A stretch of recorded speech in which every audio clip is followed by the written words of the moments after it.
অঁ এজাইতে আহিলি আমি আহিছিলোঁ। এজাই অঁ চুলি কাটি আহিলি এইবাৰ চুলি কাটি চিলজন কাটিম আকৌ সেইটো কোনে কাটিলে আমাৰ ছাৰে কাটিছিলে অঁ নানক দেউৰীয়ে এতিয়া বিহু খাবলৈ বিহুমতে গোটাতে আশীৰ্বাদ দি থৈ যা নহৈছিলে কিন্তু বিহু খাবলৈ বোলে মানে ছাৰে ক'লে যে ঘৰত সোমাই যায় কৰোঁতে ঘৰত সোমাইছোঁ অলপমান দৰ্শন কৰিলোঁ দৰ্শন কৰাৰ পাছতে আকৌ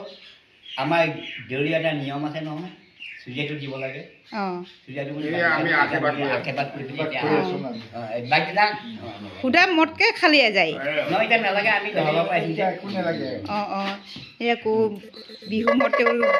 আশীৰ্বাদ অঁ এইটো কাৰণে ভেৰি ভেৰি বহুত থেংক ইউ দিছোঁ আপোনাক এনেকুৱা ডাঙৰ পৰা আপুনি কেতিয়াবা আপোনাৰ ঘৰত সোমোৱাই নাই কিনে আজি আমি তিনিটাই সোমাইছোঁ হয়তো এজাই ভালকৈ আশীৰ্বাদ দি থৈ যাওক অহাৰ নিচিনা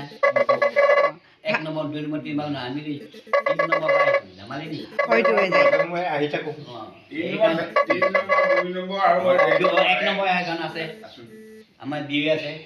শ্ৰী বগানাথ দেউৰী অঁ ইয়াৰ এক প্ৰেজেণ্ট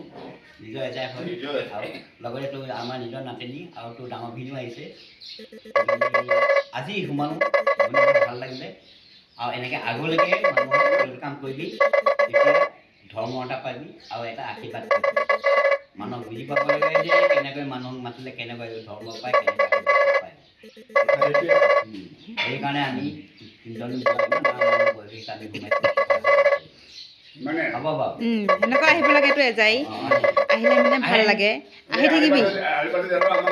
মাতিবি ইমানেই কথা এজাই আহ বুলি ক'লে আমি খাম কিমান অঁ নিয়মটো এতিয়াই নিজে দেখি আছোঁ এনেকুৱা আহি থাকিলে ভাল লাগে এজাইহঁতক ভিনীহঁতক মানুহকেইটা আহিছে কৰিবি ন সেনেকৈ ইমান ডাঙৰ ডাঙৰ আপোনালোকে ভালকৈ আশীৰ্বাদ কৰি থৈ যাব হ'ব অঁ অঁ থেংক ইউ